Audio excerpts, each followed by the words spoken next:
Okay, testing, testing, testing. 1, 2, 3. All right, let's see here. Boom. There we are. Things are looking good. The game's there. I'm there. Hopefully I'm being... It looks like there's audio on my side, so let's make sure we're all good. Okay.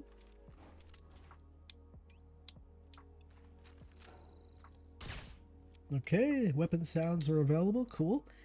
Does not look like the world is falling apart, so that's a plus. At the end of last stream, at the end of last Fallout 4 stream, the world was falling apart, and then the game crashed, and it was quite silly. Alright, so what I was trying to do before the game froze and decided to crash, or, well, it froze, it didn't really crash, but same difference, I suppose. So I attempted to use a vertibird to take me all the way to here, all the way over here, so I could go back to Far Harbor. But then there was some kind of bug that froze my character in place on the vertibird, and I wasn't able to get out. And then I was at some point got separated from the vertibird in flight and fell to my death, which was kind of funny. And then when I came back here, when I tried to make the journey again, but that time on, well, the second time on foot, the world went all messed up. We got all messed up and stuff, and so I'm not too sure.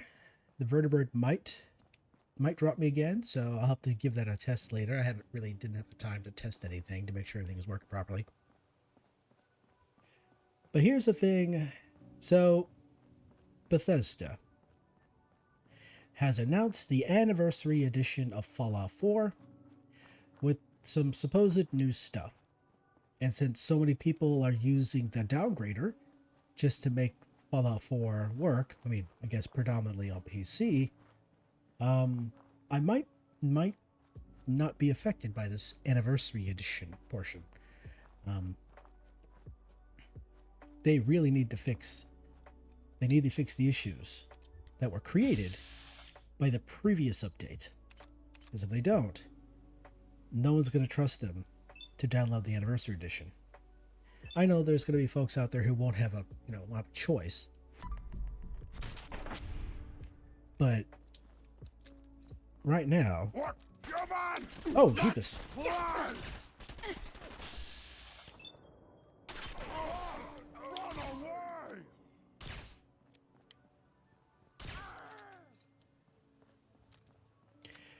Were they right there and I just didn't see them? Or did they just magically just pop into existence? I don't know. But I didn't see them until they started shooting me. Until I heard them screaming and they started shooting me. I didn't even see them. Quite possibly I just wasn't paying attention. I'm very good at that. Sometimes I don't see things that are in front of me when I'm supposed to. That happens. It's a thing that happens. Alright, so now we're back in the Commonwealth. There's a few things we could be concerned about. One, the Enclave. The Enclave, the Brotherhood, the Rust Devils, and the Institute all want a piece of my hide. So there's a chance I could get attacked by any one of those four, or maybe a combination of those four at the same time. That would be interesting. Then I become such a huge problem for those four groups that they would actively attack me at the same time. I think that would be kind of that would give me a huge ego boost right there. Made me think I'm better than I actually am. I mean, I understand if they do. After all, I did destroy all four organizations. Well, I didn't destroy the Enclave just yet. I was doing some work for the Enclave earlier in the actual playthrough, but once I joined the Brotherhood of Steel to stop the Institute from getting the beryllium agitator, that's when I became enemies with the Enclave. So I suppose it's understandable that they're unhappy with me. But there is a quest that will take me to, I think there's a quest that will take me to fight the Enclave, I think. And that sounds like a fun thing to do. But at the moment, I might do that later. But at the moment, what I'm doing is I'm heading over to Far Harbor to find Groon and taking Groon down. Just to kind of... And then I will check all of the locations that I know super mutant behemoths are located so that I can make sure I take them all down.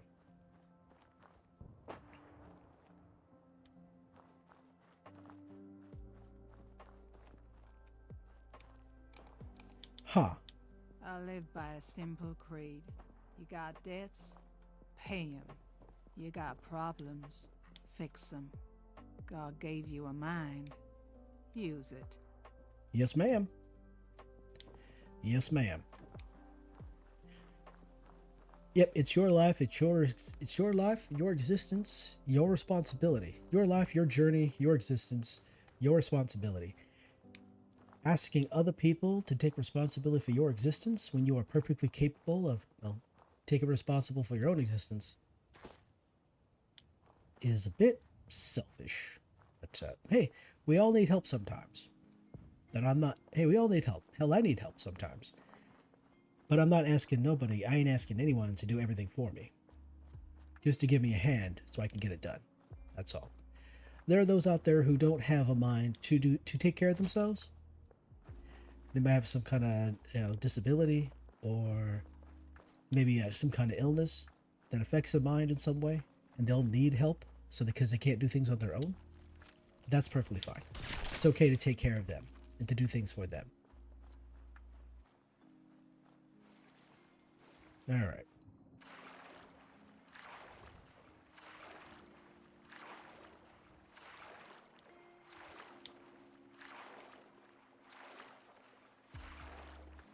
All right, so over here is a super mutant behemoth. Now, I don't know if I take... No, I have not taken him down. Okay. All right. So there must be some behemoths that I've not yet destroyed yet. This is one of them. All right. Cool.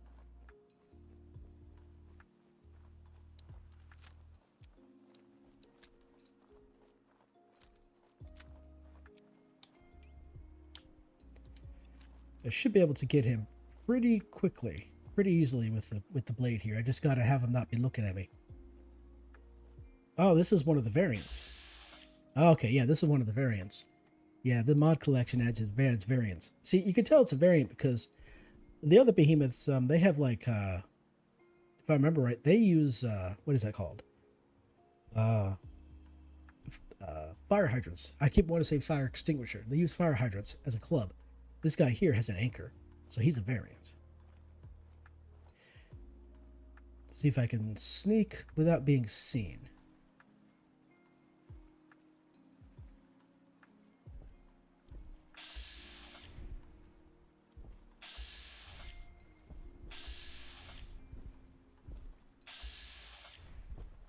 He's kind of in a weird spot. I don't know if I can get close enough to him.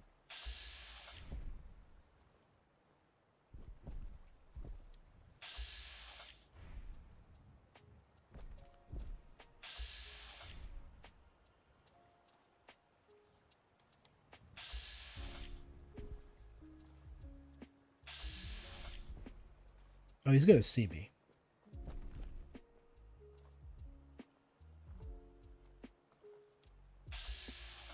Okay, he hasn't saw me. Good. There we go. Brilliant. And I got a level up. Nice. All right, he's got a decent amount of nonsense here. Let me have a look at my my current weight. Oh no, yeah, my weight is fine. I can collect this ammo. I'll take that fusion core. What else do I want? I'll take some of that nuclear material. Oh, I guess I'll take that and that. All right, cool. So that's the first behemoth that we discovered and we are to kill. Up here is where, of course, Recon Bunker Theta. This is part of the Lost Patrol quest. Oh, you know what? Here's the fun bit, though. I mean, I can use the code to get in, but here's the thing. If I open this door here, I will be attacked by Paladin Brandis because I'm an enemy of the Brotherhood. he will be an enemy of me as well. So we got a couple. Looks like we got ourselves some Minutemans. So since that behemoth was there, I wonder if that means that the Mirelurk Queen is going to be over here. Once upon a time ago, I made videos showing the locations while the behemoths and the super mutant behemoths and Mirelurk Queens, but that was a long time ago. And that was on a completely different save too. So yep, looks like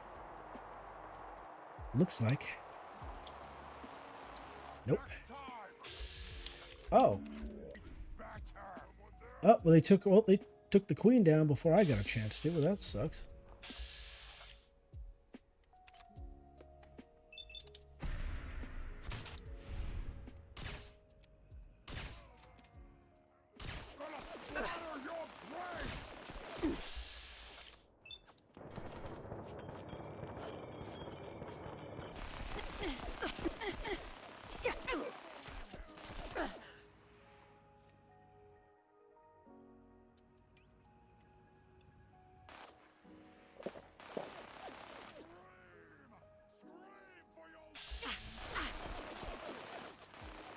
Well, let's I was hoping to take down the queen, but no, they took it from me.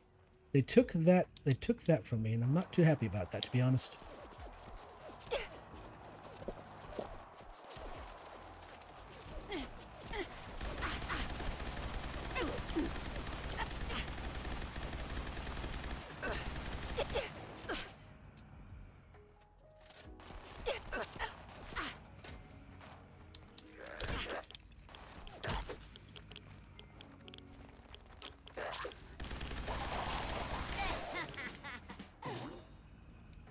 That upsets me.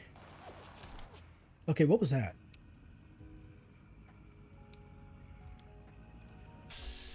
Oh, that's the problem.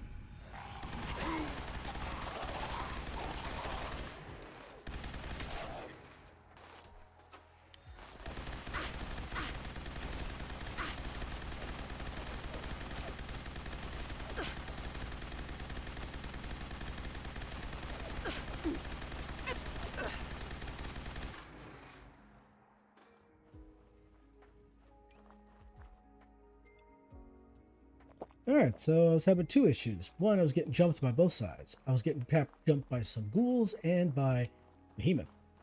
Well, since I did take down the queen, I could take her meat. That's kind of the big thing right there. Even though I got a lot of Mirelurk Queen meat, you know, I still have a lot of Mirelurk Queen steak. I can still take the meat, make it good. I think I use it. Hello, that's weird. Oh, that's not the thing. That's not what I was looking for. Here we are. Okay. Now I know I collected all of the magazines for the Wasteland Survival Guide. I know I have. All right, so we're almost at where we need to go. Up there is oh, I forgot the name of it.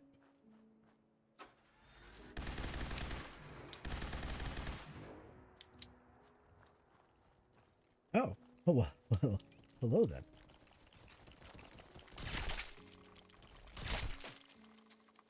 Okay, so that's Lynn Woods up there. There's a one of the issues of the Wasteland Survival Guide is up there. The only thing is you have to do is just get past the raiders.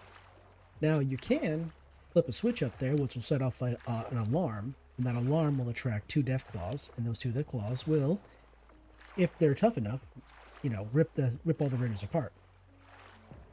It's kind of fun to watch, but then now you got to deal with 2 death claws now.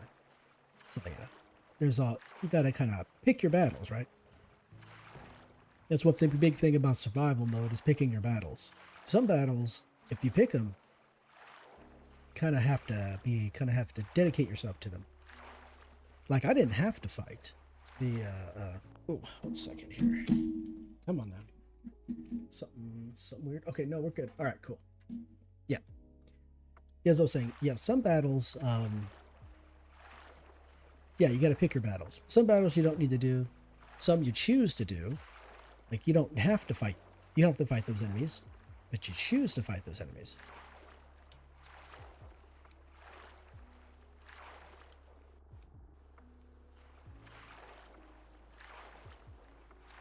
Where is this? Oh, is it up here? Oh, I leveled. Wasn't paying attention. I leveled. All right.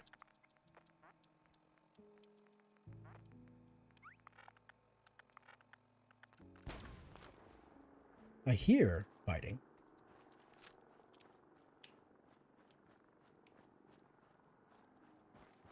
Oh, speaking of the devil, see those guys right there, the vertebrate right there. That's the Enclave. They have like the red. They have the red coloring on the tail fins, the vertebrate.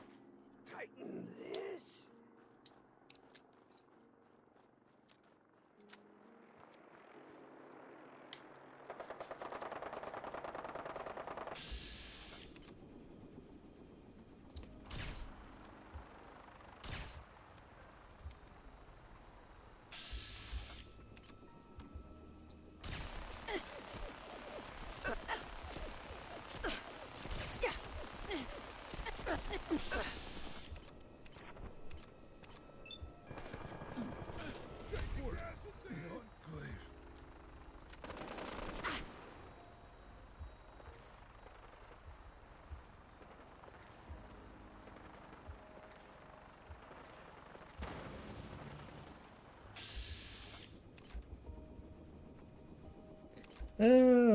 Oh, I can kind of hit him there, but that's kind of silly. All right, how about now? There we go. What's that noise? I've lost contact. All right, cool. Taken down. Forged. What was that? Nightingale. Okay. All right. So now that we took care of the Enclave and just took down a single forge just for the heck of it. Yeah, we're moving on to the Nakano residence so I can head back to Far Harbor. See, we took down a behemoth. I got to take down Grun. Grun is the only behemoth in Far Harbor, and I want a piece of that. Ah, speak of the devils.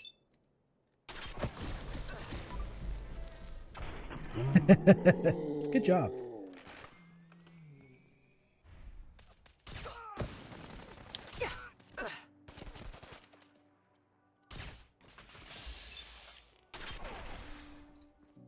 Whoa, whoa, whoa. Who's shooting from behind me? Oh, for real? You guys are flanking me, huh? You're doing a pincer action.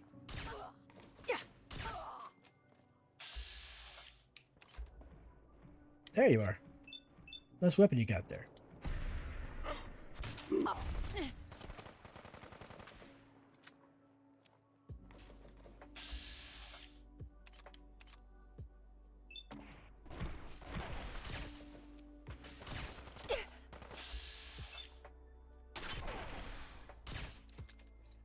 Oh, interesting. For a second, I thought that was just an iBot. No, that's actually a guy wearing a helmet. Oh, I missed. Wow, I'm feeling terrible. What the heck? Okay, one more.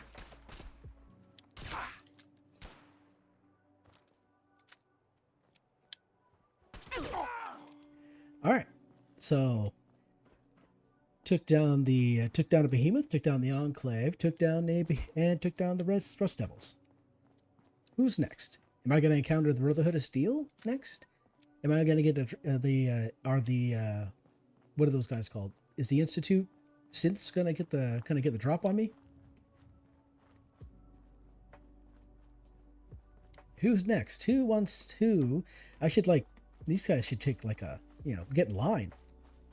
I should give them all little paper tickets with numbers on them, like the DMV or the doctor. I call their number, they can come up and take a shot. It's getting kind of silly. All right, now I believe usually I see super mutants on this road here, so I might encounter some super mutants here, and also might be a few more rust devils.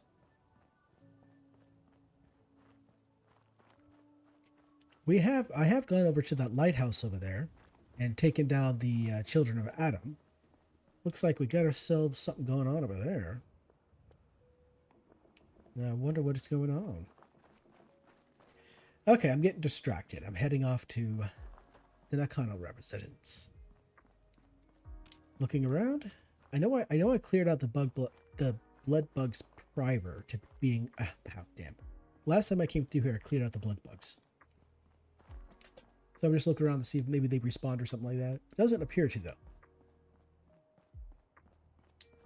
Oh, we got some servomech bots. We got some servomech going on here. We got some iBot over there. Oh, idiot. Well, that's the name of a pack mule, of a Brahmin. Okay. Yep. All right. Looks like it's the doc. Looks like what the doctor's name is. Are you guys friendly or are you hostile? Nope, they see me, but they're not coming after me. So, must be friendly. Alright, cool.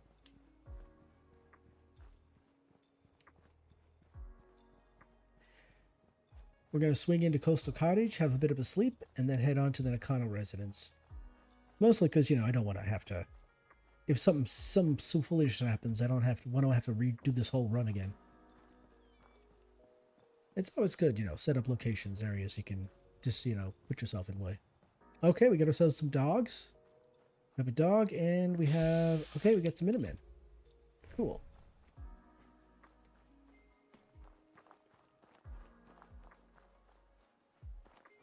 Hello, what is that?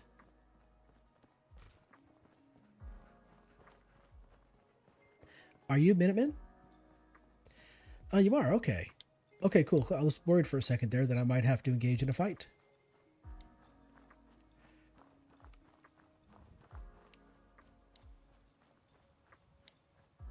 Alright, here we are at the cottage. The best part of settlements is as long as you don't have any allies at a settlement, like you don't have any settlers, if you have a settlement, but you don't put any settlers in the settlement, then you don't have to worry about, you don't have to worry about them being attacked by the game. The game won't send enemies at them. But if there are settlers already, if there's a settlement that's already occupied and you become allies with that settlement, then the game will attack you. The game will send enemies to attack the settlement. But if you don't ally with any settlements, or you don't utilize settlers at any of your settlements, then you're good. Okay, so... Oh, there it is. Okay, yeah, I thought so. So yeah, there's this Deathclaw over here. You'll know that he's here because you'll see the dead Yagwai. And the funny thing is, he kind of blends in pretty well with the ground. So if you're not paying attention, you can walk right up upon him, so. Alright, he is done for. But if you can take him down, you can get access to some Yagwai meat. Which is okay. It helps you out early game. But in the late game, it doesn't really do a whole lot. If you're going to use it, you probably use it just for the buffs. Just for the small buffet kids, excuse me.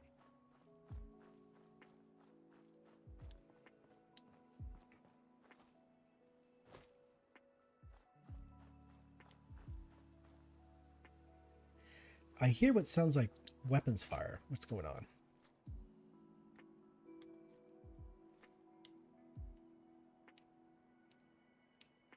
Okay, I don't see any nasties. I just see an iBot. Okay.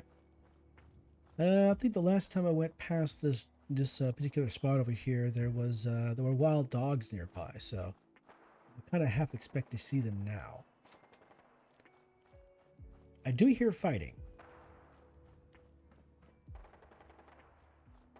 Oh, yeah, they are. Oh, they're okay. So the wild dogs are dealing with the Enclave. Well, that's good. It would be, there is in the charisma tree, there's the animal companion perk, or the animal... Oh, what is it? Wasteland Whisperer? Yeah, Wasteland Whisperer. With that, you can actually get You can get behemoths. You can no wait. You can get Marlet Queens. You can get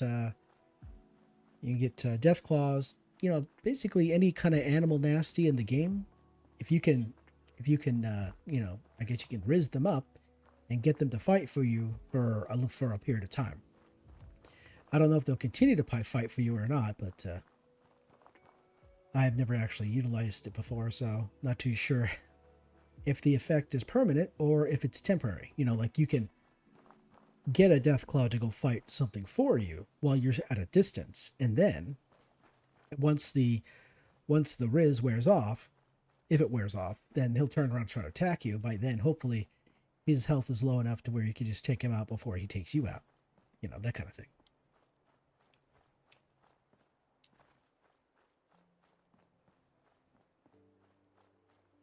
So this super mutant behemoth that I'm going to kill, his name is Groon. And if you don't know if you've never encountered him before and you don't know where he is, there's a chance you might miss him, unless you're just exploring. Yeah, there's a chance you'll probably miss him if you're not exploring properly.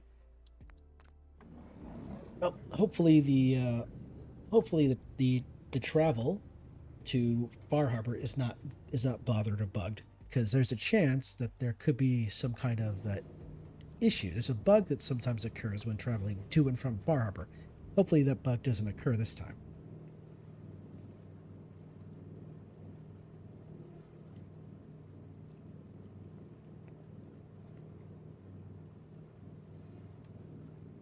No. Since Bethesda is coming out with the anniversary edition of Fallout 4, and because of the record of introducing a bunch of, well, reintroducing, I guess, bugs from previous updates that were fixed or patched out, they better not break the game horribly. I mean, sure, I am Downgrader. I'm using the Downgrader to play a previous version, to play the next gen update. But I don't know how that's going to work. I mean, there might come a time in the future where there's a possibility, a chance that in the future, Steam may not be permitted to kind of host multiple versions of a game, because excuse me. Honestly, I don't see that being a problem right now, mostly because Microsoft owns Bethesda and Microsoft owns Minecraft. And Minecraft Java, you can play previous versions of Java, and Microsoft doesn't have a problem with it. You can even do mods and add-ons and whatnot with previous versions of the game, and they don't have a problem with that. There could be a possibility in the future where Microsoft will have a problem, or maybe even Bethesda will have a problem, and that might go away. I know that I know they've pretty much changed quote-unquote Bedrock Edition to where, well, they did change it to where you really couldn't mod anymore. You had to do official channels and things like that. But with the most recent update on Minecraft, which is honestly not a very good one, they've added add-ons, browsing and add-ons or something like that. And I don't know if that means they actually put modding. You're now able to mod single-player versions of Minecraft Bedrock. But I guess we'll find out. All right, so we need to make it to the Vim Pop factory. And let's see. Right now, we're essentially just going around a mountain. This whole thing right here is a mountain. So we're just gonna make ourselves. We're gonna go take a left here up. We're gonna take a left soon and just make it straight to. Just run. Down here to Vimpop. So if you, what is his name? Erickson, I think that's his name. There's a super mutant at the crashed aircraft. His name is Erickson. You can obtain a canine with you. If you have, you can actually get a dog from him, I believe. And also, if you show up there with Dog Meat, Erickson will actually give him a bandana. It's like a little gift.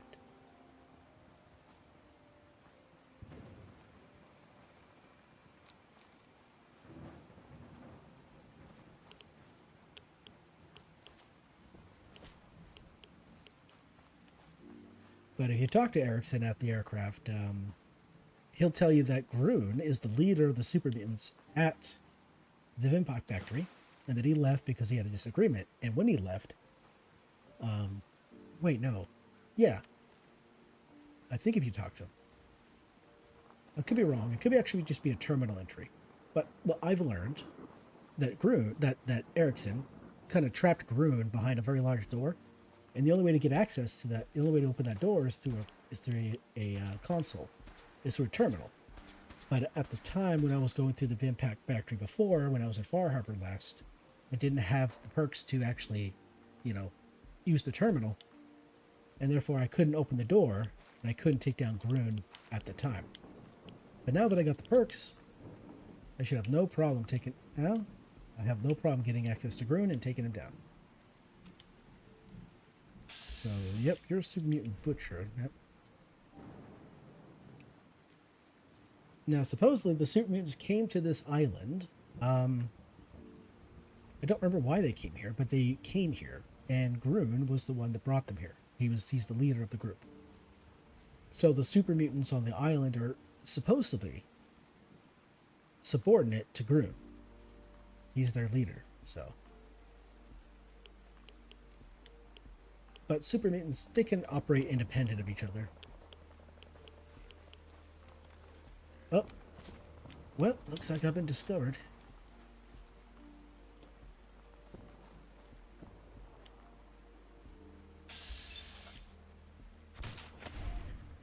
There we go. Oh, okay, I thought this guy over here was going to attack me, but I guess not. Well, I'm not going to give up. I'm not going to give up some free XP, so let's do that. So there's a lot of fighting going on from what I can hear. Let's see if I can just sneak past everybody here without having to do much in the way of combat. After all, I'm not here to make friends. I'm here to kill a super mutant behemoth. Supposedly, also new updates. Supposedly YouTube has updated things to where video games that have violence in them are going to be more subjected to moderation, which could result in monetization being taken away on certain videos, or maybe even having videos removed, and we've recently apparently there's been quite a few people who have had their channels banned, and supposedly that was conducted by AI independent of a human involvement. Well, he did reach out. My understanding, he did reach out to YouTube on Twitter, which apparently that's where you go to get customer service on Twitter. You can't, because the appeals process just doesn't work. And he was able to get his channel back. That's kind of wild. So there's a bit of complaining there.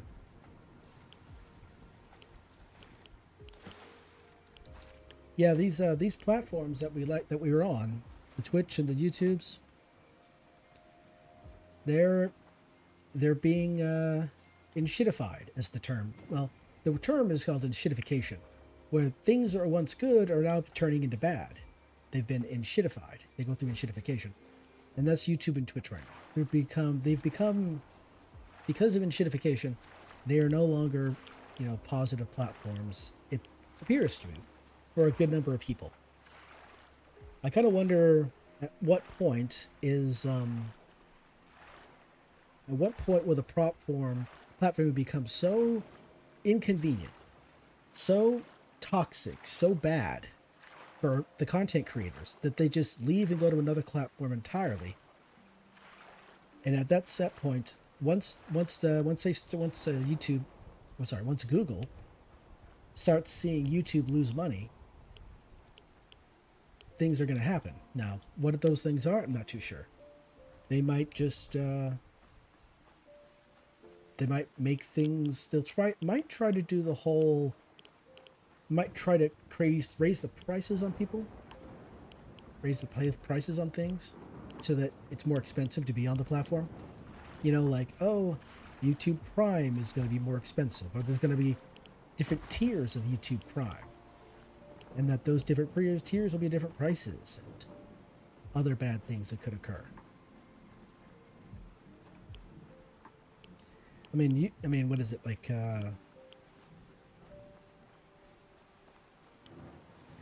Amazon Prime's got a thing like that. Oh,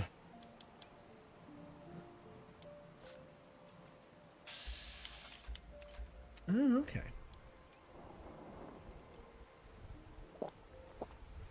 All right, here we go. Vim prop.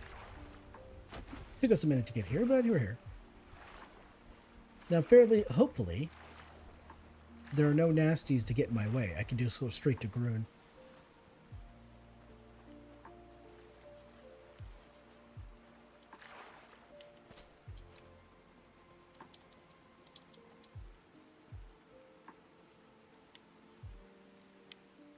Well, looks like there's no nasties on the road. Sometimes there are trappers on the road. You encounter them, you fight them, kill them. Doesn't look like it, though. Alright, so far looking good.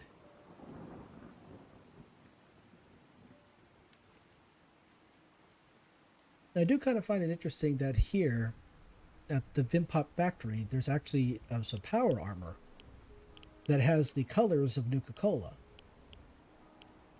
Because Vimpop's colors are green, but Nuka-Cola's is kind of like a kind of red, red and white. Alright, looks like we're okay.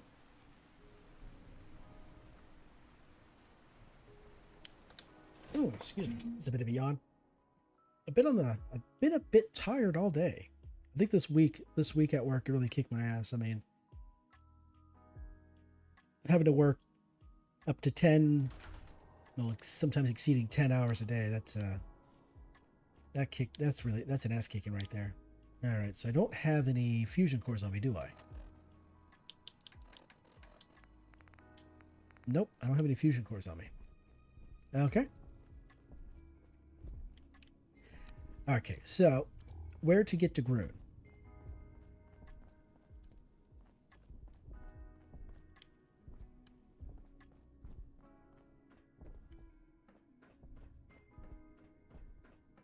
Essentially, you just kind of follow this path here, and then if you look to your left, you'll see a red flashing light.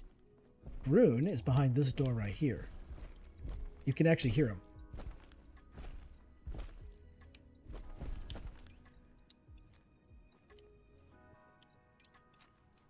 So what you need to do is hack this terminal. Almost? No. How about Beyond?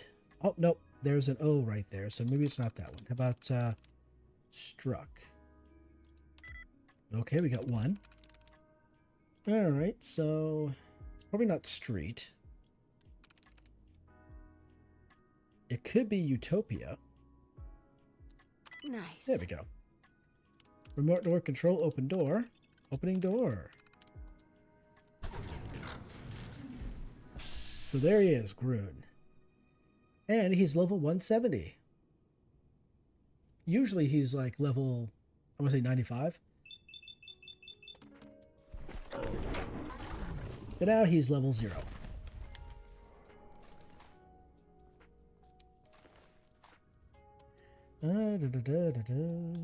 We'll take that.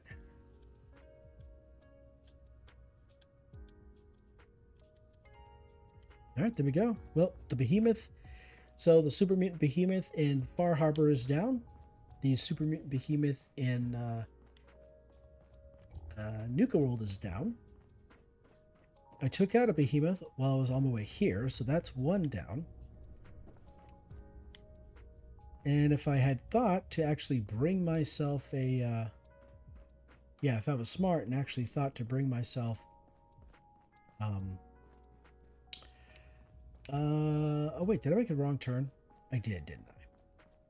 Yeah, if I was smart and thought about it, I would have brought a fusion core with me so I could take the power armor back with me, but I didn't think about that. did not think about that at all. Yep, this way.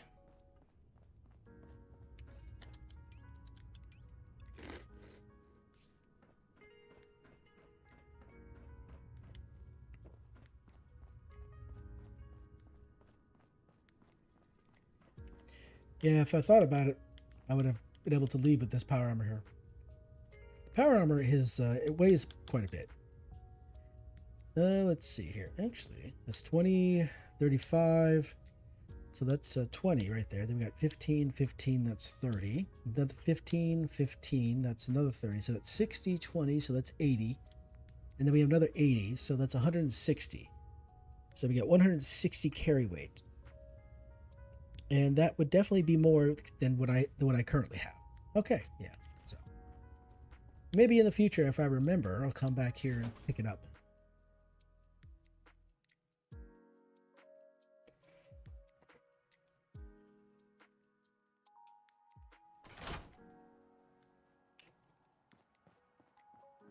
Okay, well, that's dealt with.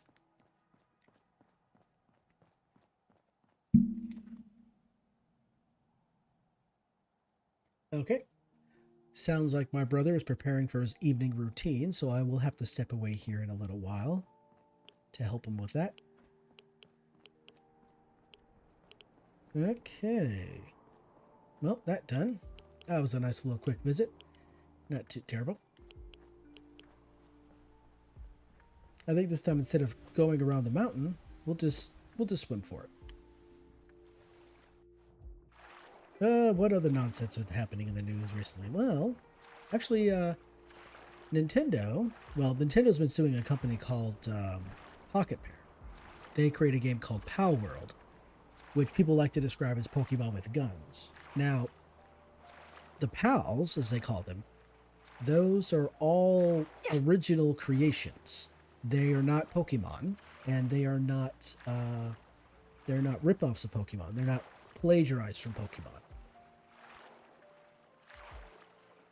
So, but what Nintendo's trying to do, or maybe not Nintendo, but the Pokemon Company, I think that's what they're called. They're the ones that actually own Pokemon, whatever. They're trying to, decided they're going to sue Pal World for patent infringement. And people have been very unhappy about them for a while now. Well, Pokemon, Pokemon Company, they filed a few patents, and they're trying to get, and some of those patents have existed in previous games before, and so the Japanese Patent Office, I'm not too sure what that place is called, said no Power. I'm sorry, no Pokemon. No, guys, those patents, those game mechanics you're trying to patent, they existed before. In fact, they existed in some of your previous games, so you don't really get to claim them. Sorry about that. And so the Patent Office said no. And then the U.S. Patent Office heard about this, and they're giving a second look at the patents that the Pokemon Company filed in the United States, and essentially told, I keep wanting to say Nintendo, but it's not Nintendo. It's another company that's like Nintendo is like, you got, what is it? Is it Game Freak? Is it Game Freak the name of the company that made the original Pokemon? So you have the studio that actually makes the Pokemon games, right? And then you have Nintendo, and then you have Pokemon Company, which is like the international version. So there's like multiple different entities kind of under Nintendo, and the U.S. Patent Office has told Nintendo they got like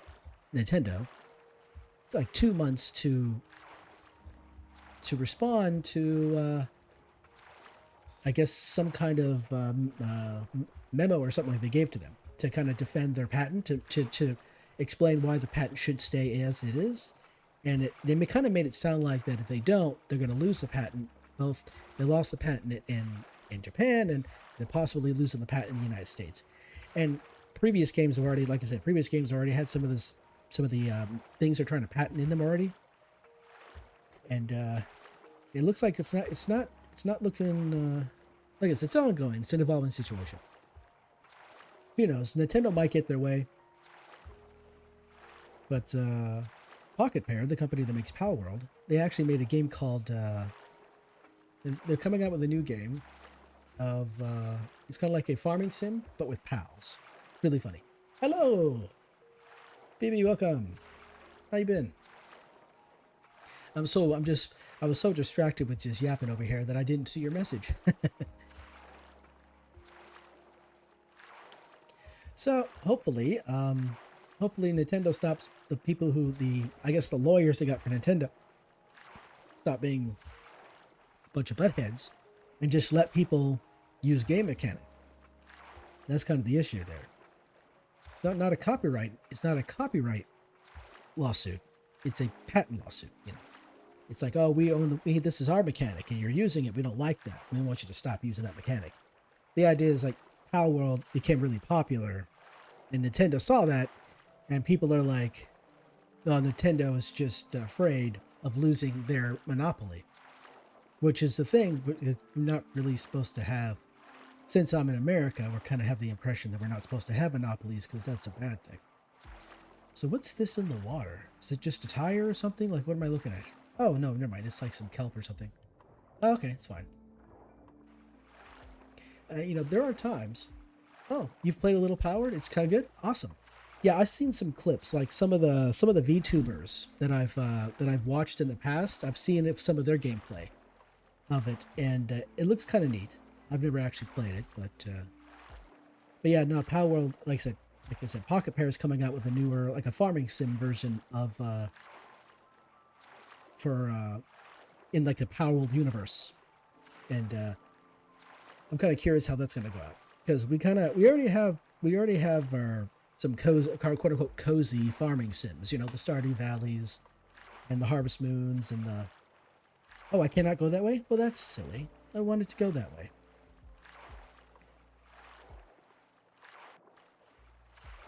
Oh, you know what? I know what I did. I was yapping so much that I wasn't even watching where I was going. Pretty good at that. Pretty good, you know, of not paying attention where I'm going. All right, so let's head back to the Commonwealth and continue the hunt for any other behemoths that I missed last time. So normally I think there's about 9 behemoths that you can actually, like there are like 9 behemoths you find out in the world that you can hunt and take out. You get more. I think you get about 13, 12 or 13 behemoths to take out if you're with the Brotherhood of Steel. But of course I'm not with the Brotherhood of Steel, so I don't get to have those additional ones. So hopefully the travel bug between Far Harbor and this Commonwealth doesn't exist. And everything's fine. Oh, goodness. Excuse me. Oh, man. I've been kind of tired all day. Got the yawning going over here. Hey, my name's Yanni. I'm just going to yawn a lot. Got a little bit of water.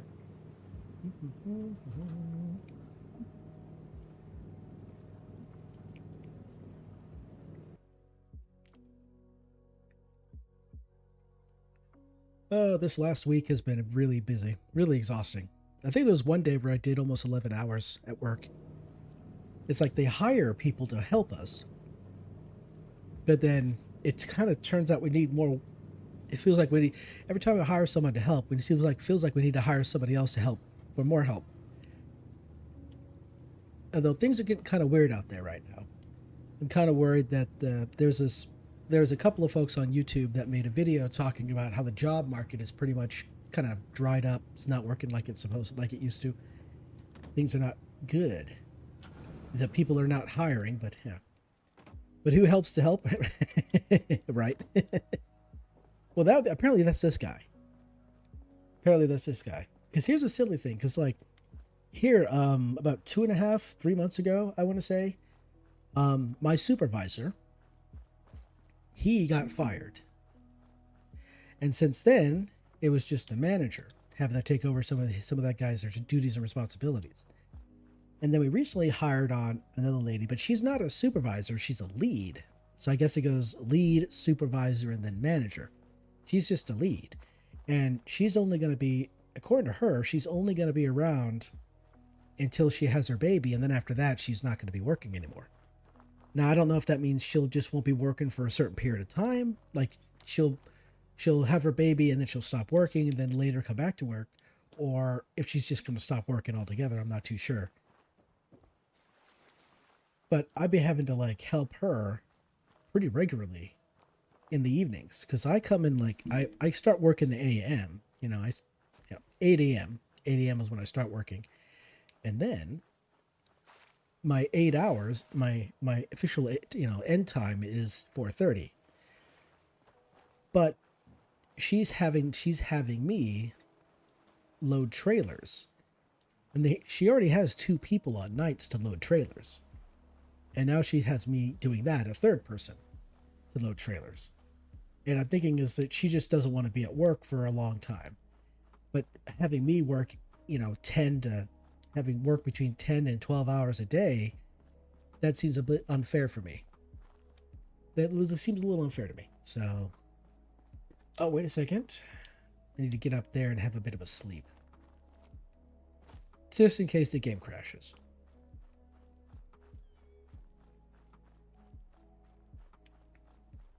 I mentioned this earlier, but Bethesda talked about there being an anniversary edition to be released of Fallout 4.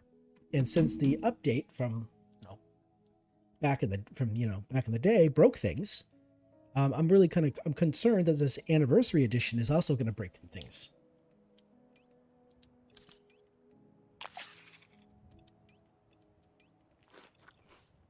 And so that's kind of the concern. I doubt. What I'll do is I will see how the update behaves with the people who have the voices. It probably will. Skyrim did the same thing. Yeah. So I'm just gonna wait to see what the what kind of state of being that the anniversary edition is in, and decide whether or not it's worth even dipping into. Because right now I'm using the downgraded version. I'm using the pre-next-gen update version of the game in order to play this mod collection. And since I've pretty much finished the main game, finished all the DLC, the main quest line, the DLC, all that stuff, all that's left is basically any content that I hadn't finished in the base game, or the vanilla game, plus the mod content, the mod collection content. So I'm thinking of updating the actual mod collection to the most recent version, just so that I can give that a try. All right, let's see here. Oh, Assaultron Hag. That's not a very nice thing to say.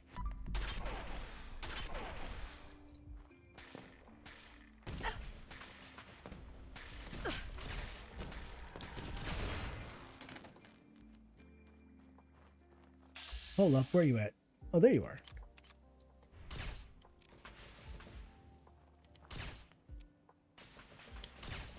Oh, I missed him.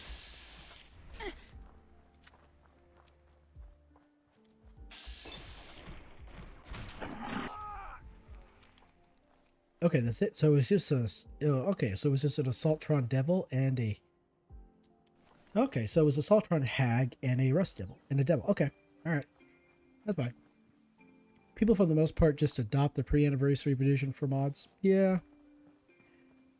Yeah, at the moment, yeah. So this, yeah, the current I'll have to look at the collection now. I mean, it has been a while since the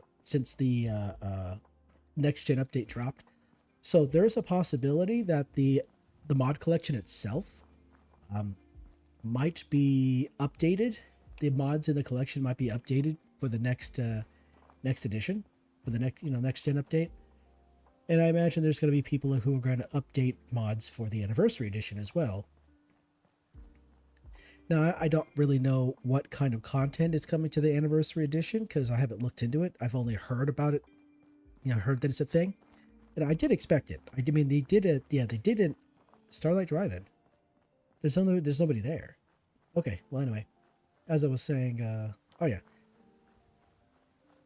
people updated for the Skyrim edition, so Skyrim Anniversary Edition. So I do expect people will update for the Fallout 4 Anniversary Edition.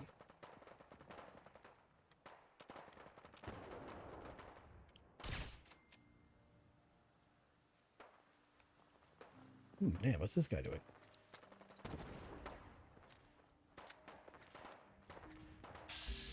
Oh, you guys can handle it. You guys can handle it. You're veterans.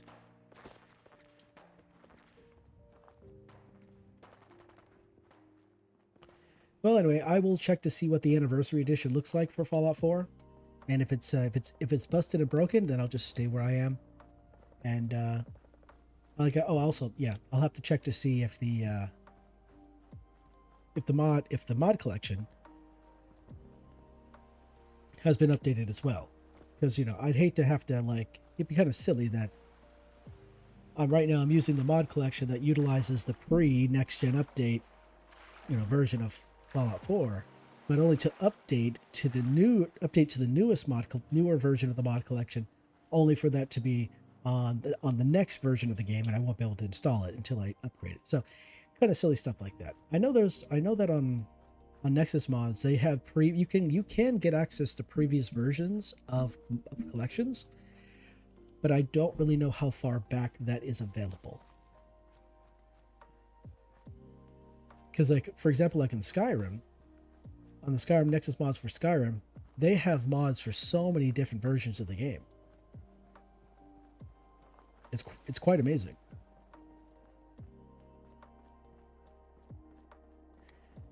All right, you guys are just running. You're doing the thing. Cool, cool.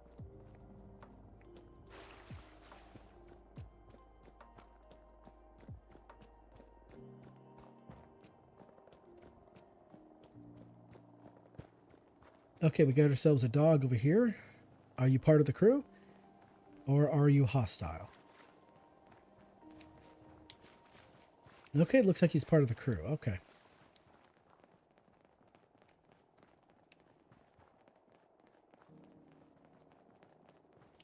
Kind of wonder where these guys are going.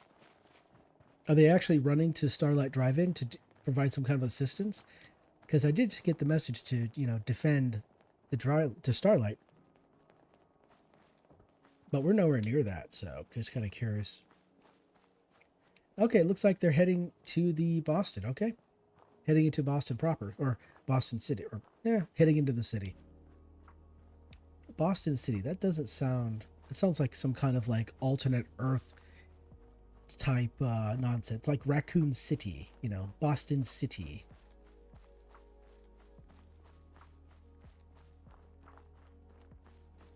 I know they have mods that you can use in Fallout 4 to increase the number of spawns of ghouls and zombies and turn things into hordes. That's actually pretty cool. And I think I saw a mod that introduces the xenomorphs out of Alien into Fallout 4 as well. I'll have to look into that though. But I did see a short video on the YouTubes about it. It looked pretty interesting. Wop wop wop. Yeah, this location here has a magazine in it. Unfortunately, I already got the magazine, so don't really need to go there. All right, let's see. Who's on the bridge? So that building right over there, that's from the mod collection. And so is this building right here. Now, I'm not too sure what this building does. I haven't been inside. But the last time I saw it, there were gunners involved. Or last time I interacted with the building, there were gunners. I don't know if that's the case now, but I guess we'll find out when I go inside.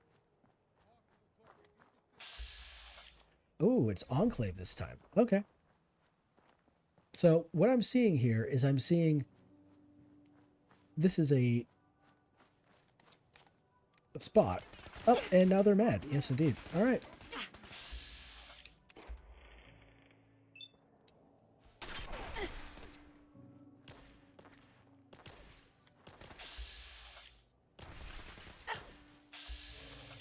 There you are.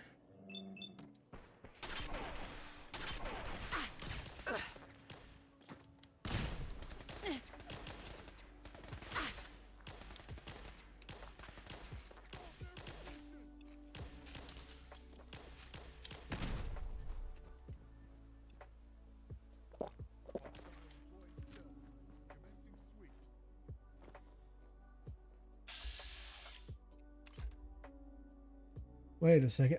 Where is that at? Am I looking at Concord? Not Concord, I'm sorry. What is that place called? Covenant. Not Concord.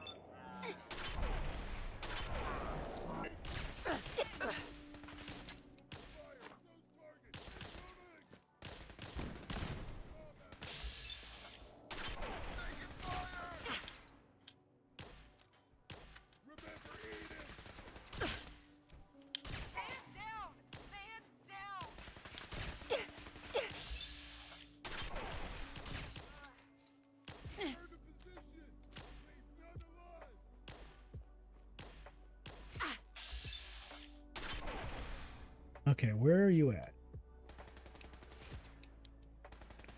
Oh, there you are.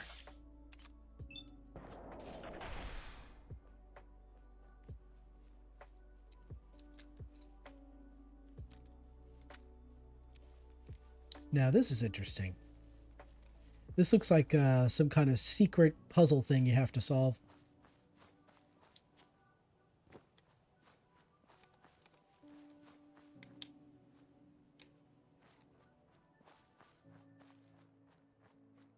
Alright, so I thought this was like a gunner place, but nope, turns out it's Enclave.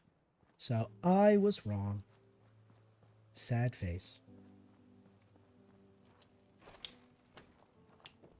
Is there a bed in here? Oh, yeah, there is. Okay. Yeah, there's a bed here. Brilliant. Right across the street from basically the people who want to take me down. Hello. Hey, get away from me.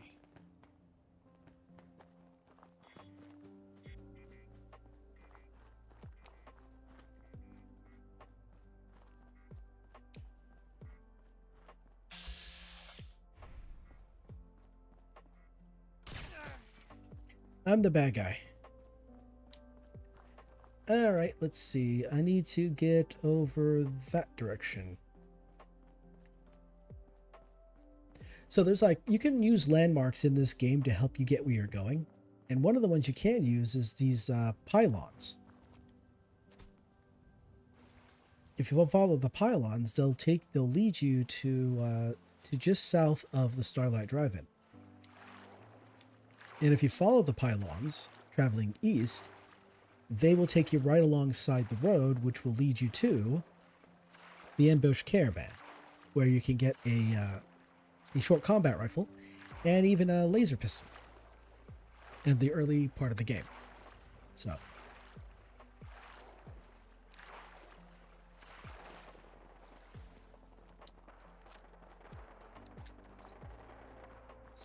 all right, I hear some fighting. Who are we fighting today? Who are we fighting, boys and ghouls? Enclave, of course.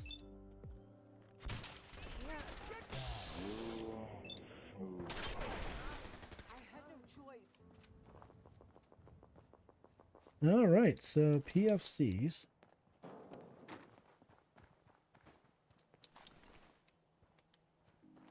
Where's the other guy? There you are. All right, so up here, I hear what sounds like Gatling laser, but well, not Gatling laser, Gatling fire. So who is it? Is it the Brotherhood? Probably the Brotherhood. Either the Brotherhood or the Super Mutants, one of the two. Oh, interesting.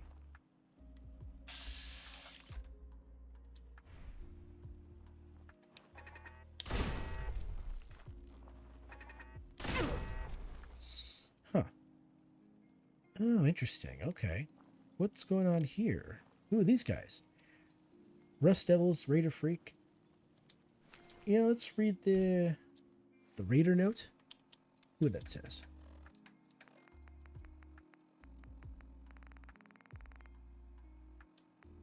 Where are you at? Boss told me the people at the Shamrock Tap House got their hands on the hell of a gun. Oh, okay. Oh, interesting. It's the same quest. I mean, I've already got the weapon, so I already went to the Shamrock Tap House, so it's all good there. All right, so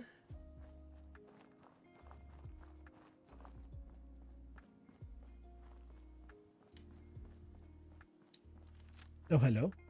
Who are you? Oh, gunner.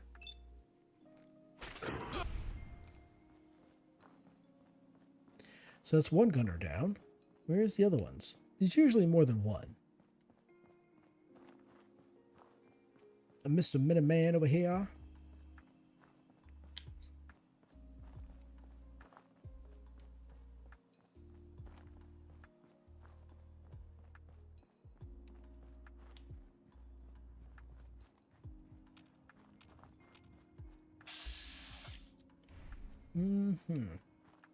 Yeah, this place is supposed to be under attack. But I only saw one nasty. So maybe they're just a little bit further away. I don't know. It's kind of weird. This game is kind of silly at times. Like it says something's going down, but then it might not actually be going down. Or the enemies are so far away that kind of sucks. Oh, there we are.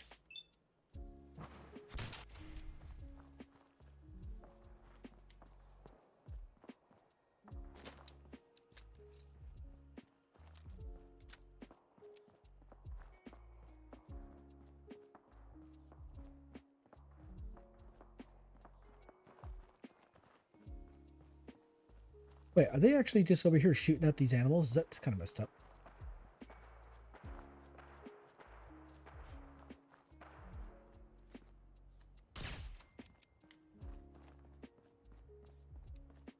All right, there we go. Yeah, for some reason they wanted to focus, like one or two guys actually wanted to focus on the corporal here, and then the other one just wanted to shoot Brahmin.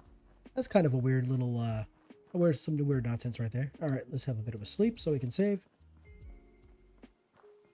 All right, so let's have a look here. Where's the next location at?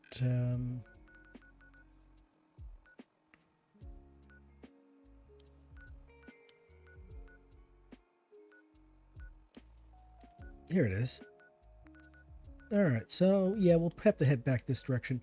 I'm fairly certain I already got the behemoth that's over here, but I'm just gonna but I'll have to double back and check on that.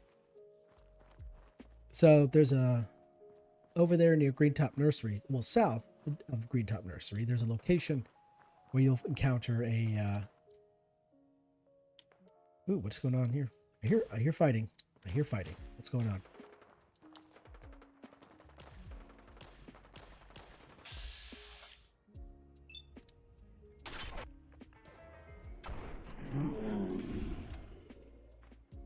Cool. Got him. Got him.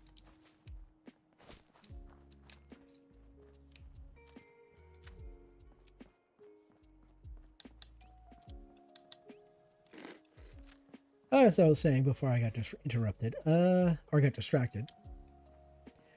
South of Greentop Nursery, there's like this little, there's like a little, you know, like on the side up on motorcycles, they'll have like this little carriage or little car connected to the motorcycle on the side.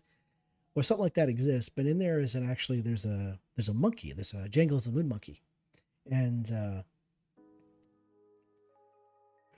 oh, sorry. If you take that Jangles the Moon monkey out of the little cart, that spawns a super mutant behemoth, and he'll come over and attack you. That's one of the things either you just discover when you're just walking around picking up junk, or you learn about it. You look into it, you're like, huh, where are the behemoths at? You know, just in case you want to avoid them. You don't want to accidentally discover one, you know.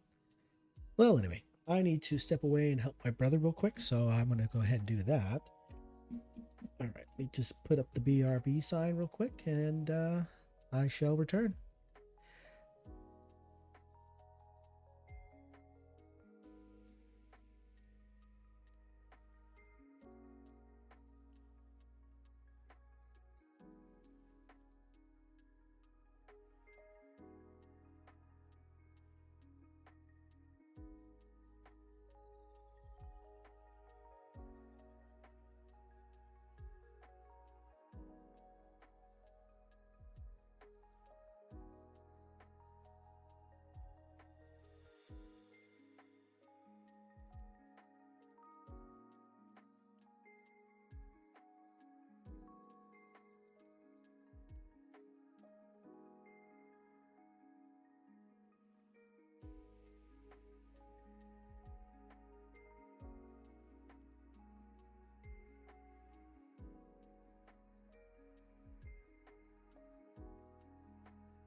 Okay, I have doth returned.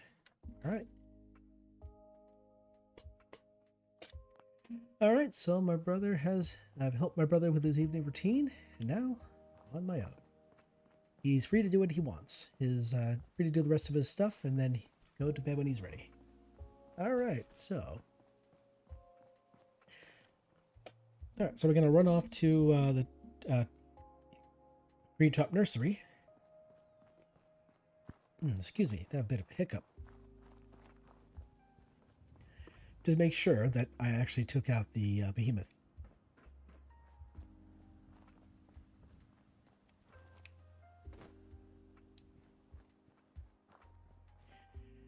You guys, you doing okay? Everything fine?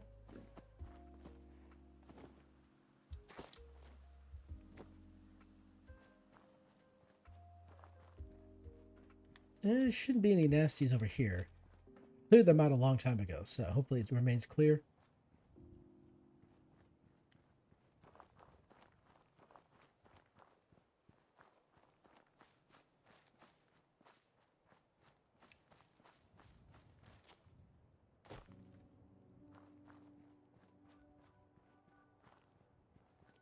Alright, we're heading towards the graveyard. I know I cleared it out of nasties a while back, but I'm gonna just double check, to see if it's still cleared out. It's kind of odd, you know, because some enemies will respawn, but others will not. And I'm sitting here wondering, like, 1 second here. There we are. What is this? Oh, this is just part of a refrigerator. Okay, I thought maybe it was something else. Yeah, sometimes some nasties respawn, others don't. And so always got to be vigilant. Looks like there are no nasties respawning, so looks like we're okay. Kind of nice. Sometimes some of these doors can be opened, some of them can't. Honestly, I would not be surprised if opening these doors causes like certain things to occur, you know, causes like events to happen. But so far it doesn't look like it's the case.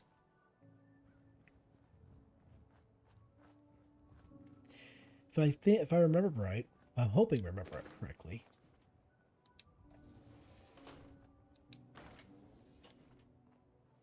I guess they can't be opened.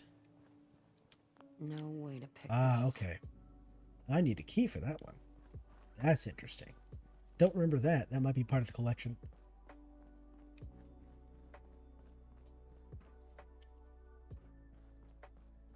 There's a bed over here. I completely forgot. There is a bed over here I could sleep in if I need to.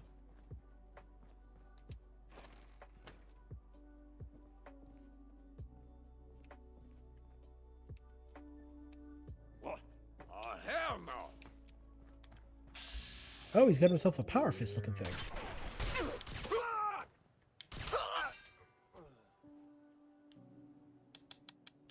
Okay. And building a big dome in Minecraft, 400 block diameter for a Neo Tokyo city. Interesting. Neo Tokyo. You know, a funny thing is, like, I've seen many anime from the past, and they all seem to want to change Tokyo to a certain degree. I kind of wonder, like, what's the inspiration for the Neo Tokyo? Is it your own? Is it for your own particular vision, or are there's like, is there some other, you know, content or media from the past or present, I guess, that would inspire you to make it to build it in a certain way?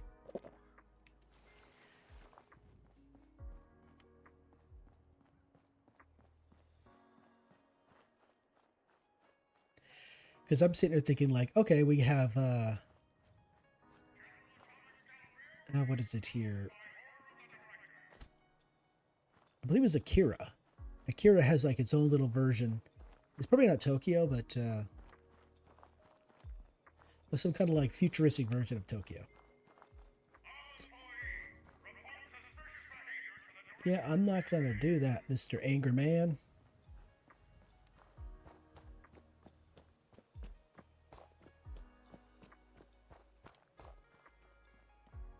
And I wonder if I'm gonna get jumped by a scorpion. There's usually a scorpion around here. All right, who are you? You are a chem vendor. Okay. Let's see what we got here. Not too much. I mean, yeah, I got a few scrap, but that's about it. There was a, what was it, 1.5 million years ago, a long time ago. There was a group of people who were essentially building Pokemon in Minecraft using creative. I think they were using creative. I could be wrong. But yeah, they were kind of recreating the Pokemon world, all the the different regions and whatnot, using Minecraft. There was, of course, there was the Middle Earth people. They're rebuilding Middle Earth in Minecraft. They put a hell of a lot of work into it, and they're trying to make it as lore accurate as possible. So there's that.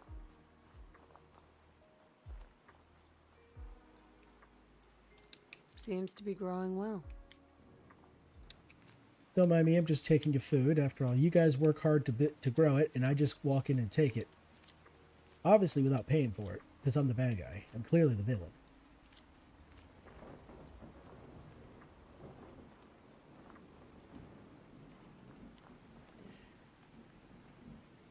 Nobody told you how difficult and tedious to build a 400 block diameter dome is?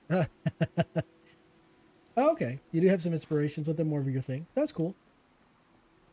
We all got hey, we all have a, what is it they call it? People will call it like, oh, we have our own little hyperfixations, you know. People have their own little inspirations of things they want to do. Me, a lot of my interests have been kind of temporary.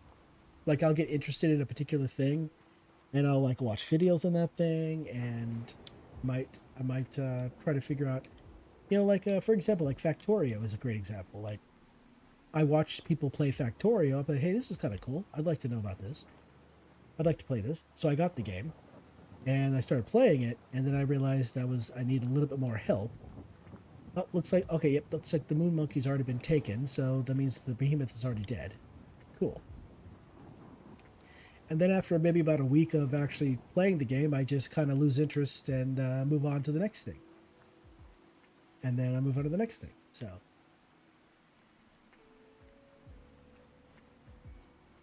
All right, so that behemoth is done.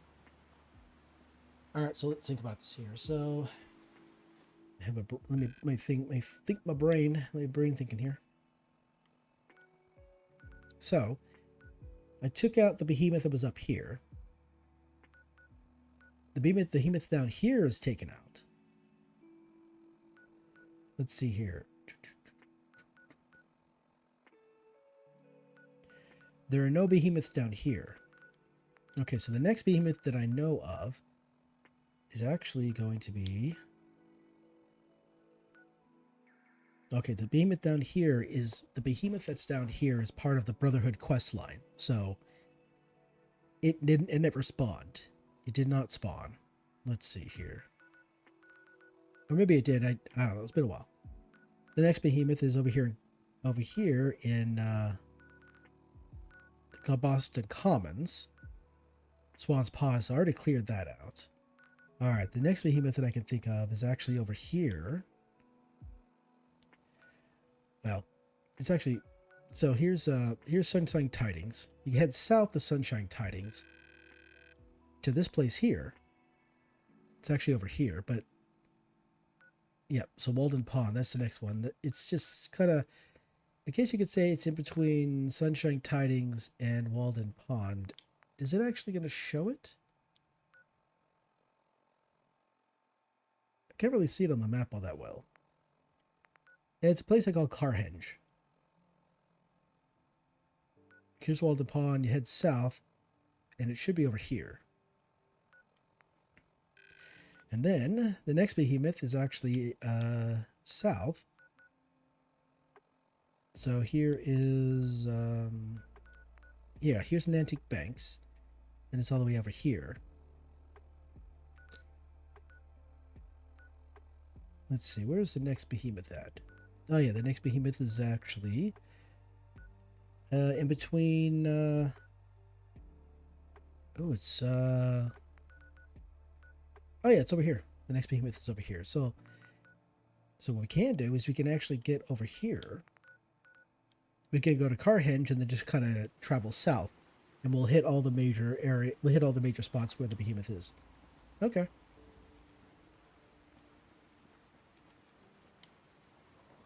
All right. I guess we head back. I guess we're gonna head to Carhenge. I'm pretty certain I already cleared out Carhenge. I kind of wonder if the game would actually replace the guy there, replace the behemoth there with another one. Because I also thought that I had killed the behemoth that was outside of Recon Bunker Theta. But it could have been I just left it alone.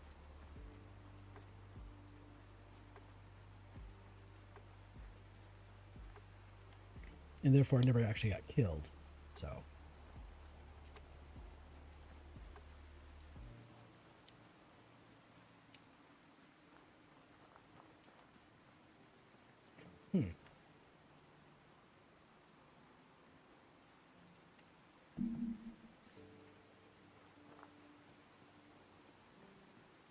Man, I'm still feeling tired. I mean, I rested today. Didn't do a whole lot. Just kind of rested. Slept a little bit, but still feeling tired. Still got the yawns. I'm still yawning, so I guess I need to have a little bit more sleep. Maybe I should have had last night off or something like that. I just slept. Alright, so we got an enclave over her.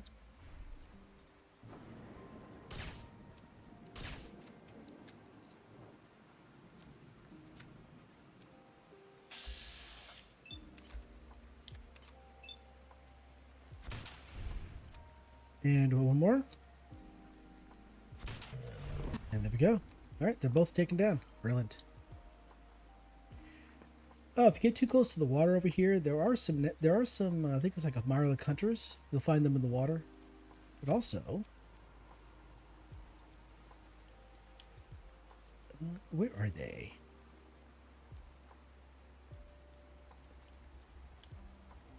Oh, there, okay, there we go.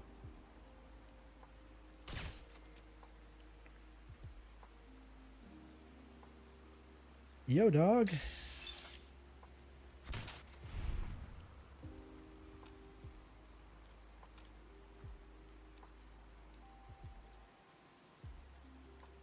I saw you. Where you at? I saw you.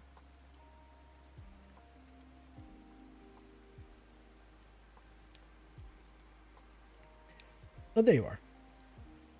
Oh, crap. I missed.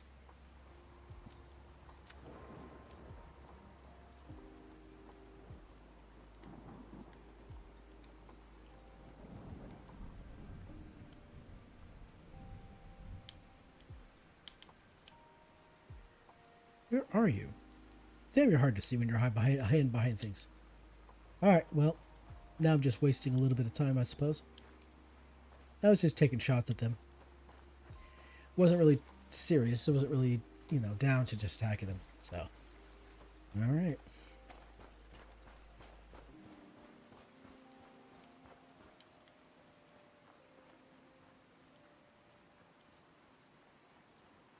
So there is a house up here. No, it's more like a mobile home. A camper, a trailer. I'm just gonna call it a trailer. Got a bed in it. Bed is useful. You'll have to deal with a sentry bot and a turret once you get up here, but it's a good bed.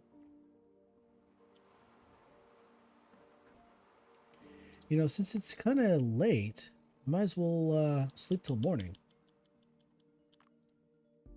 Yep, and then I can travel travel west to Carhenge, and then travel south to Nantic Banks to deal with those nasties down there.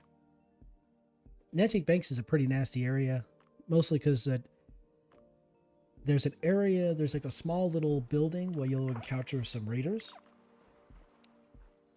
But south of that, you'll encounter super mutants and death claws. And then, of course, depending on your level, you'll encounter a behemoth. And also, depending on your level, there's a pretty good chance that the behemoth you encounter might be weaker than the death claws that are there. There was one time I was one playthrough I did in the past where I came upon where the behemoth would be, and I watched a mythic Deathclaw kill the behemoth, thus depriving me of the kill and making me a little on the sad side. Like, ah, I wanted to take down the behemoth.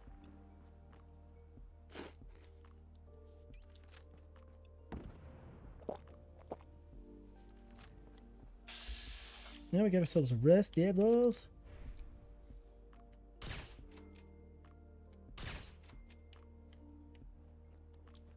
Let's see if we can sneak away and not be seen.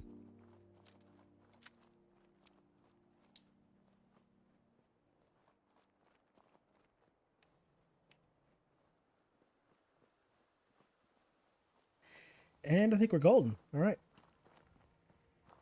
They can't see you. They can't really chase you, right? So if we can get beyond their line of sight, I think we're cool.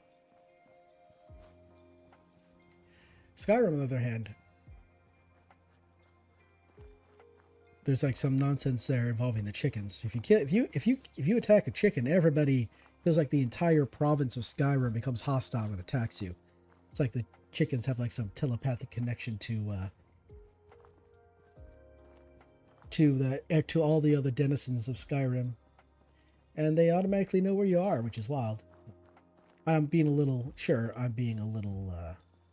facetious there, you know. It's not that serious, but it feels like that sometimes. You accidentally hit a chicken, now everybody wants to fight you, and it's like, well, come on now. It ain't that serious. It was just an accident, for real.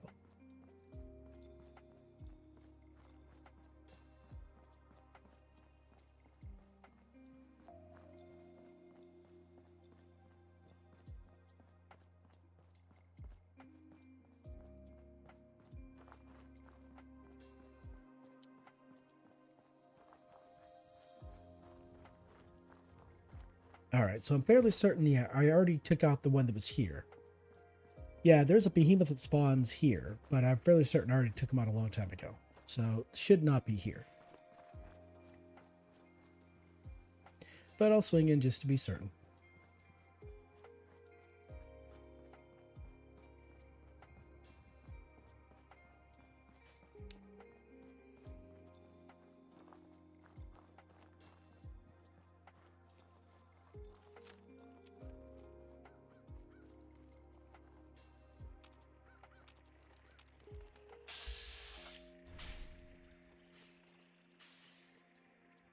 The Fook?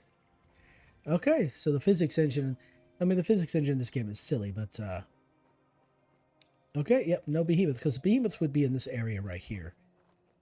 Or you would hear it fighting off in the distance, because sometimes it will attack the raiders and the ghouls. Because that's just kind of what it does. It'd be that way sometimes, you know?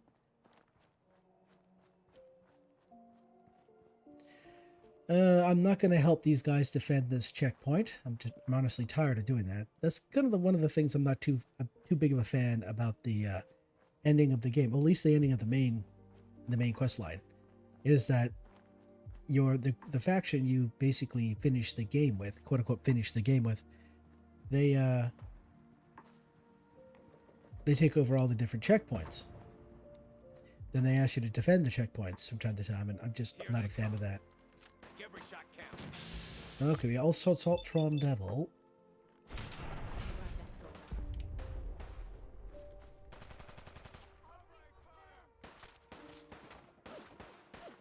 Gotta reload sometime. I need covering fire. No, you don't need no covering fire. You're gonna be okay when you're on. You'll be okay. It's fine. All right. So where is this last guy at? It's called shooting straight. Ooh, he's got it. There we go. Well, the devils are taken care of now.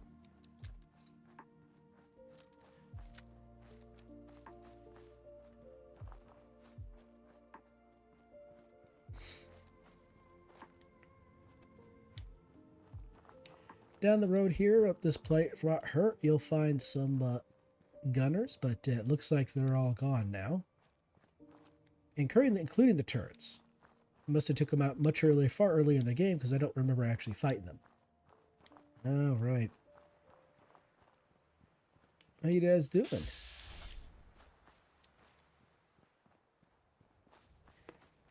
Alright, so this is Walden Pond.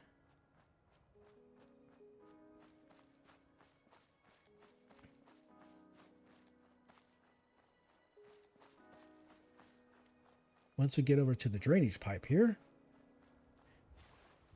we are.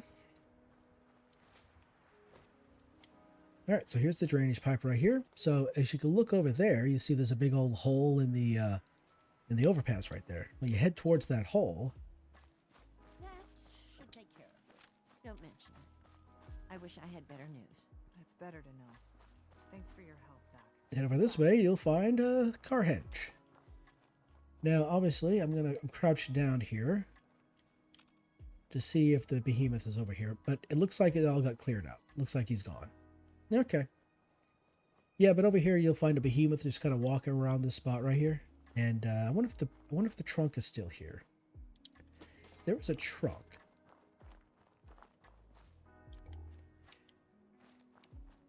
Yeah, usually there's a trunk. Oh, am I wrong? I thought there would be a trunk here. I mean, there is a trunk at the other behemoths. Well, that's not correct. There are some trunks at some behemoths. So maybe this is just one of those that doesn't actually have one. But anyway, yeah, there's a behemoth that walks around here. You can take him down. Behemoths all start appearing at level 15. And they start off at level 50. So they're like a big old challenge for you to get in your way of what you want to do. Alright, so let's head south. We're gonna have to head across the river to get to the next behemoth. You know, maybe I should have had like a checklist or something like that. It's like, you know, and every single time that I took down one of these behemoths, instead of just remembering I took it down, I should have, you know, marked it off on a checklist. I mean, Skyrim has a PDF, has an interactive PDF that you can utilize to keep track of the quests that you do and the different places you visit in Skyrim. I wonder if there's something like that that exists for Fallout 4.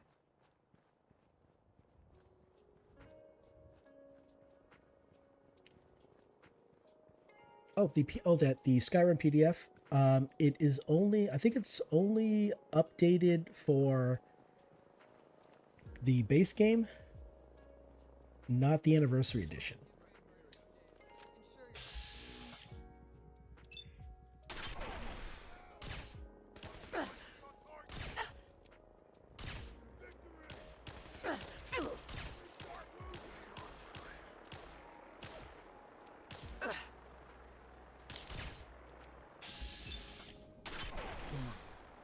Live America.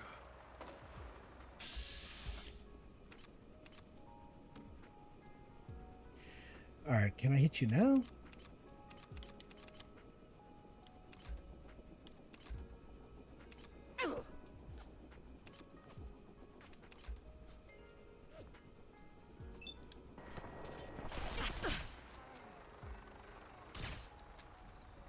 Oh.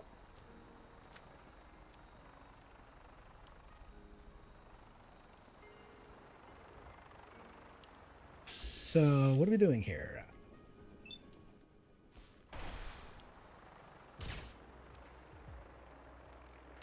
Are we just flying away? Is that what's going on? Are we running away? Are we running away like a bunch of scared little biatches?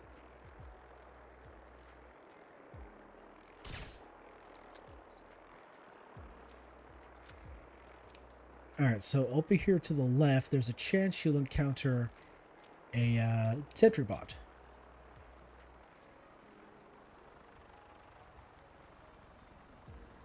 Huh, you're actually shutting it down, huh? Well, at least the vertebra won't crash now. Where's the Enclave officer at? I saw the health bar.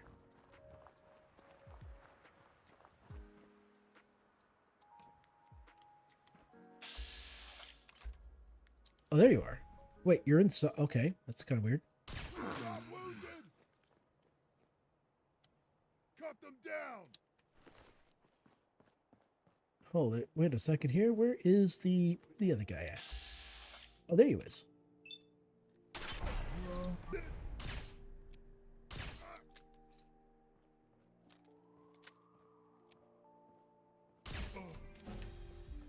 Oh, there we go. He had a Enclave AER 981 rifle.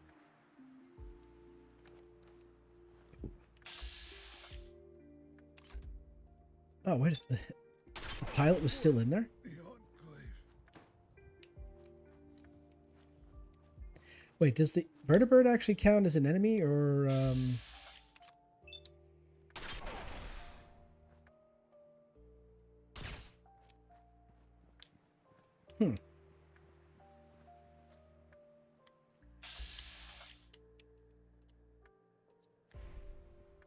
That's interesting.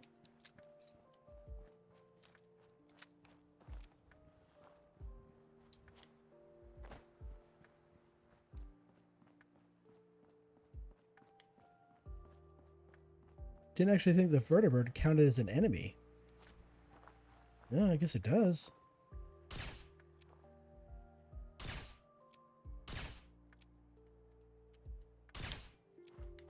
Well, I'm just not going to sit here and waste a bunch of bullets on it. That's kind of silly.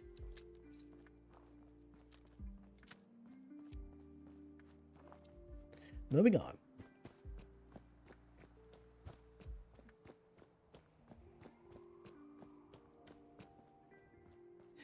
This bridge down here, I've probably already gone through it before. Probably already gone through it, but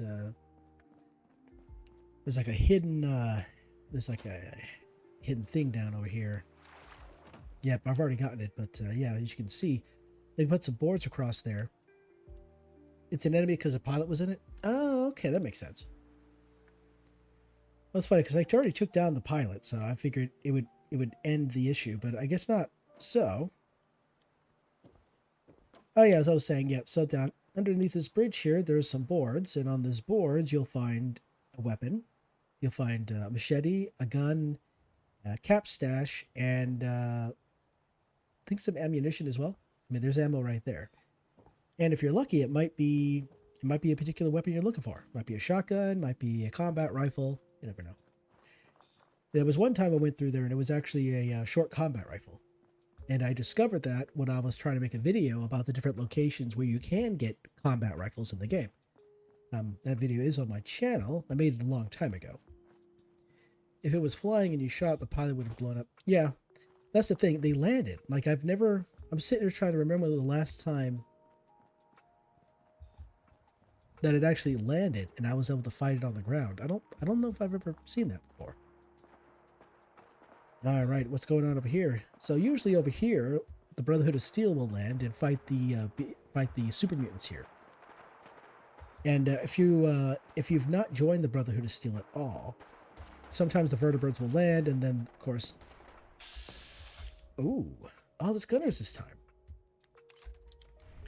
Okay, let's we'll leave them alone. Let them fight to the death. You had one land on you a few minutes ago. That's ooh, that sounds kind of brutal. Yeah, I kind of wonder if they pop on your head, they drop down on your head, if it takes you out one hit. Oh, Brotherhood, BOG safe house. Wait, BOG safe house. Huh? BOG. Okay, this is new. That must be part of the collection.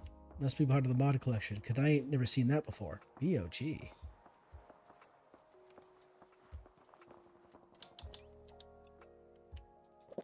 Okay. Well, anyway. This place looks interesting. This looks like it's part of the collection. You're a trader. Okay. Yeah, this is part of the collection. You can tell because vanilla doesn't have stoves that look like this. Very cool. All right. Now let's see. How far away am I from Nantic Banks? Okay, here I am. Oh, okay. So just going to hit the road, head south, and follow it all the way down. Right past Poseidon here. Okay. Oh, went right through the floor. That's funny. Oh, Bugthesa being Bugthesa. Doing Bugthesa things.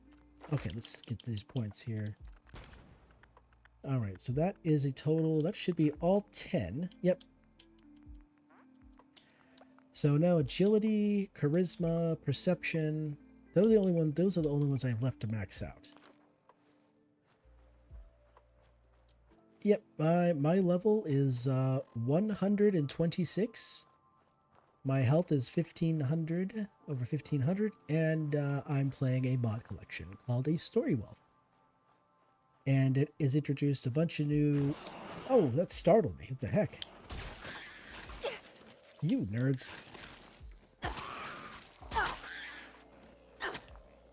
Hey, come back here. I need to stab you for startling me. You startled me, you scared me, you deserve it. I will fight you. Nerds. That actually startled me. Wow. Honestly, I was half expecting some particular nasty, but the mole rats, so that's just... I feel offended. I feel offended that I was startled by mole rats. No, I don't want to help defend the checkpoint. You guys can handle on your own. You're tough. You're the strong guys.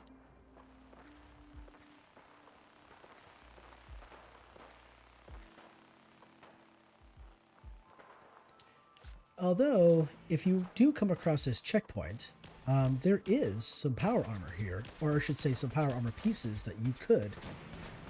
Now, why is everything shaking?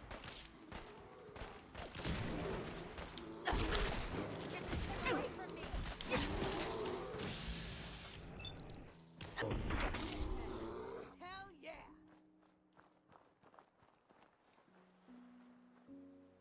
Okay, well that was it. That was hard to do. Oh, yeah, that's right. That's right. Power armor. I mentioned that. Yep. So over here, you got some power armor pieces. Maxes out at T60. So if you're looking for some T60, here's a few pieces right here. Actually, I have oh, how long is the video? I think it's over 20 minutes. I got a video that's almost like maybe just a little over 20 minutes long. Shows all the different locations in the Commonwealth where you can get power armor. And even shows you places in Nuka World and in Far Harbor where you can get some power armor as well. Both partial sets and full sets. And the full sets as in like, you know, like all 6 pieces, the frame, and even some of them even have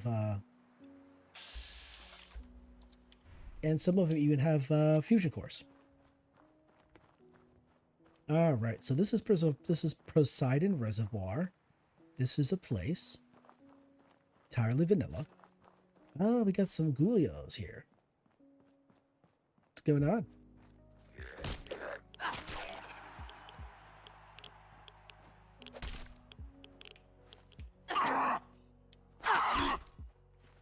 So this guy right here, he's part of the mod collection.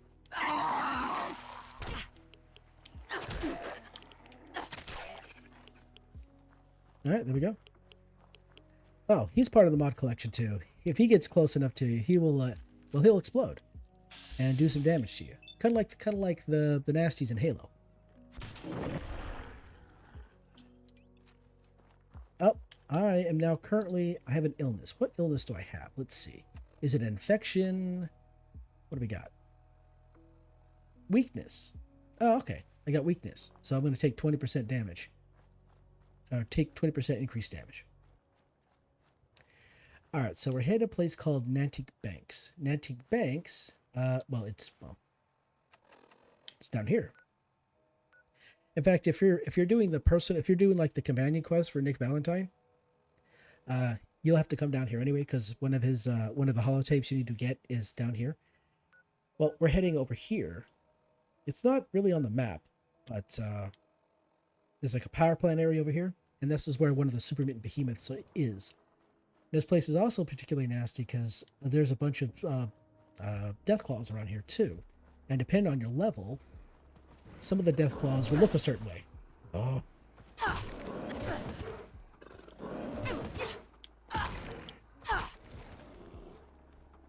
What time is it?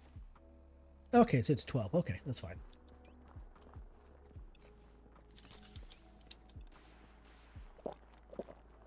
Yep, so depending on your level, some of the death claws around here might be tough enough or strong enough to actually kill the behemoth. So you might not even get a chance to kill the behemoth. The death claws may have already done it for you.